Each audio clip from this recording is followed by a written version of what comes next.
The framework for causality questions. A causal argument is one in which the conclusion contains a cause and effect relationship. That is, the author states a cause and the effect brought about that cause in the conclusion itself.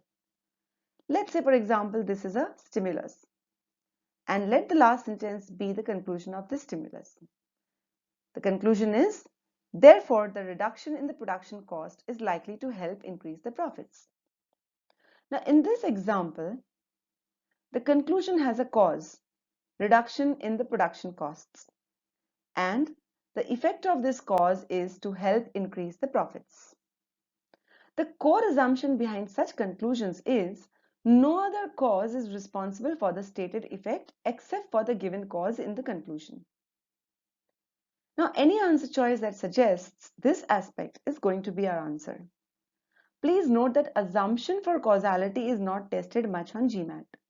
Causal arguments are tested more on strengthen and weaken questions, and therefore identifying other reasons are important. We will explain the framework to be used for causality questions with the help of an example. Let us see that example and let us put the framework in place.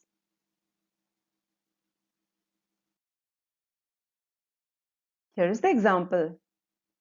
Hit the pause button while you read through and analyze the stimulus and resume to follow through with the discussion.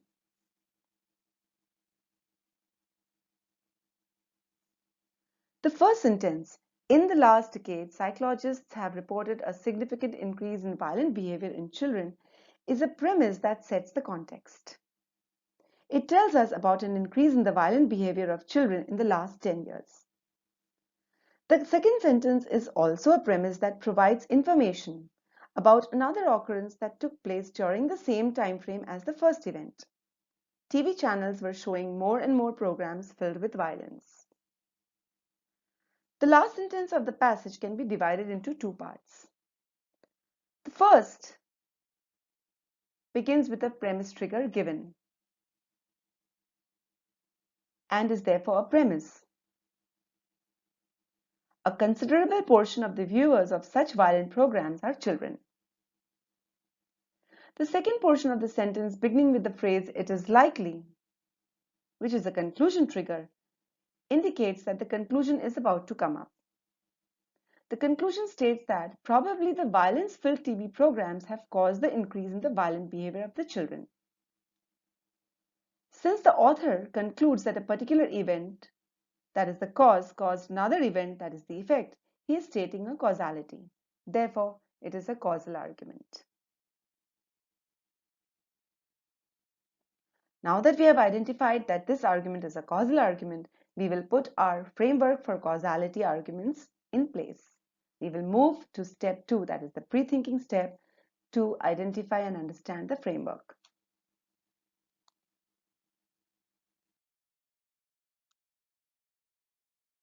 The first step of the framework is to identify the causality in the conclusion. Be very precise as to which part of the conclusion is the cause and which is its stated effect. Name them X and Y respectively for the sake of convenience.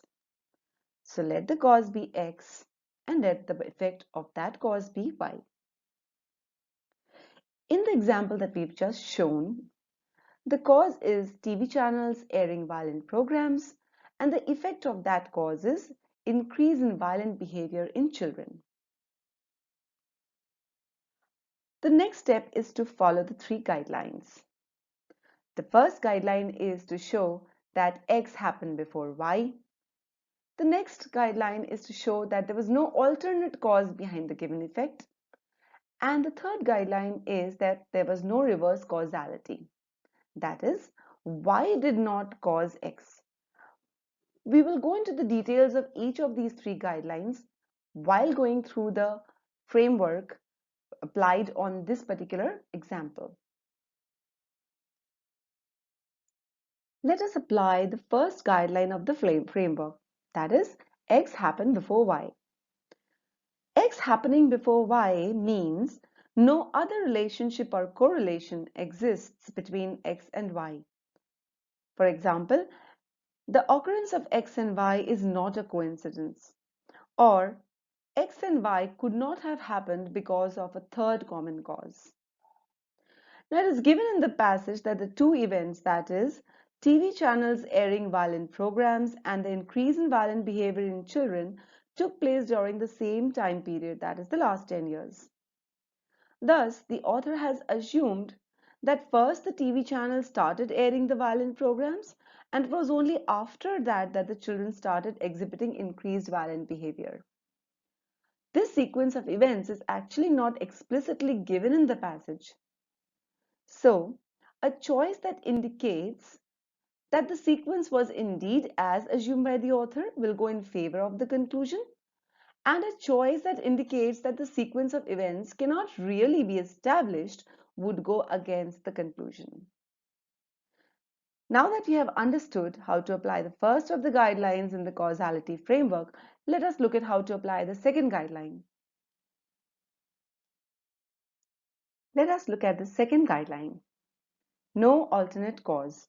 That is, nothing else could have caused Y except X.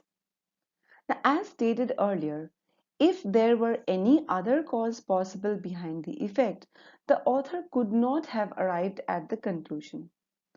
Thus, the basic assumption that the author makes in causal arguments is that there could not have been an alternate cause behind the stated effect. Thus, if any option shows that it is indeed so, that is, there is no other alternate cause behind the effect, it would go in favor of the conclusion. For example, highly popular violent video games, the only other exposure to violence that children have, were launched only around the end of the last decade. This would go in favor of the conclusion. This would support the fact that it was indeed the violent airing of the TV programs that caused the violence in the children's behavior. On the other hand, if an option shows that there could have been an alternate cause behind the stated effect, it would go against the conclusion. For example, highly popular violent video games, the only other exposure to violence that children have, were launched at the beginning of the last decade. Now, this would show that the violent behavior did not take place because of the TV channels airing violent programs. Notice how the same choice with certain alterations can go against or in favor of the conclusion. Let us now look at how to apply the third guideline. The third guideline in the causality framework is the no reverse causality.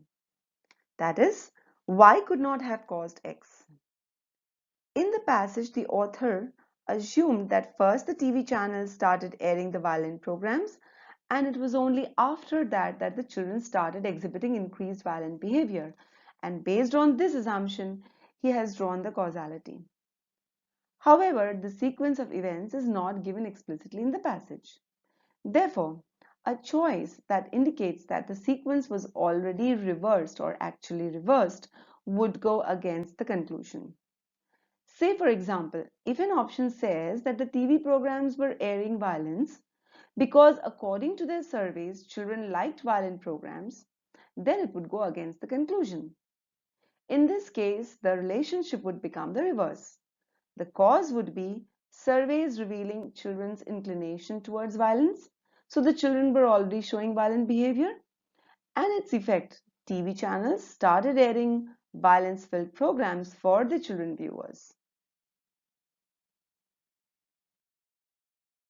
So a choice that indicates information along any of the above three guidelines would be the correct choice. You can see how smooth and easy it becomes to think along these guidelines. We were able to come up with various possibilities based on the three guidelines. Now suppose we were asked to choose an option that was in favor of the conclusion in the example. That is, it was supporting the conclusion in the example.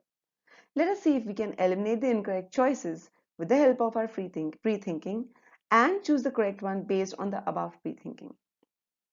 So let us move forward to step 3, that is ACE, answer choice elimination. Here is the entire question with the answer choices. Hit the pause button while you examine each answer choice in the light of the pre-thinking just completed, and resume to follow through with the discussion on each of the choices. Choice A. Many cartoon programs on the TV show mild to extreme violence between the main characters of the program. Now, this choice looks attractive since it talks about violence being aired by many TV programs. However, though it states a particular variety of programs on TV, that is cartoons, this choice essentially does not present anything new. We already know from the passage that the TV channels are airing violence-filled programs. Whether this violence is shown in serials, cartoons, or some other program is immaterial. This choice is a classic case of distortion and half-truths. Attractive because familiar but having no impact on the conclusion, and therefore incorrect. Let us look at choice B. Choice B. There is so much violence taking place all around us that children are no strangers to violence anymore. This choice is very cleverly worded. It seems to suggest that there could be other sources or causes behind children exhibiting violent behavior. Look at the phrase violence taking place all around us. However, the choice does not state those sources explicitly. If anything, this choice goes against the conclusion. Therefore, it is a weakener and it is the incorrect choice. Let us now go to choice C. Choice C. Parents should strictly supervise TV viewing of their children. Now, this choice is a general advice to parents, which is not the concern of the argument. The advice does not tell us what kind of supervision is necessary, whether it is violent programs or any other kind of programs, or whether it is the duration of watching TV that should be supervised. Thus, this choice has no impact on the conclusion and it is out of scope. Therefore, it is an incorrect choice. Let us now move to choice D. Choice D. The psychologist's report is based on extensive studies of children who were initially not exhibiting much violent behavior, but increasingly started doing so after being exposed to the TV programs.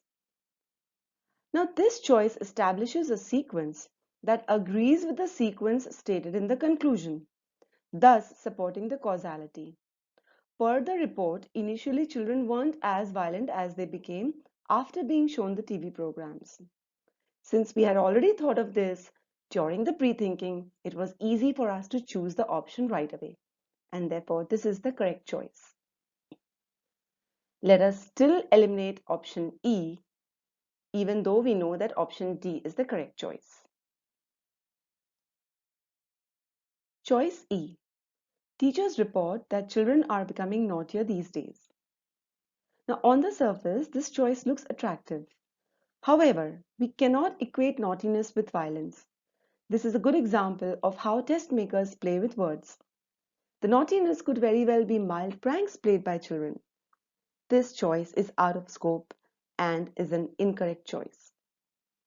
You can see how efficiently we were able to solve the question armed with a three-step GMAT whiz methodology, and more importantly, the pre-thinker's guide.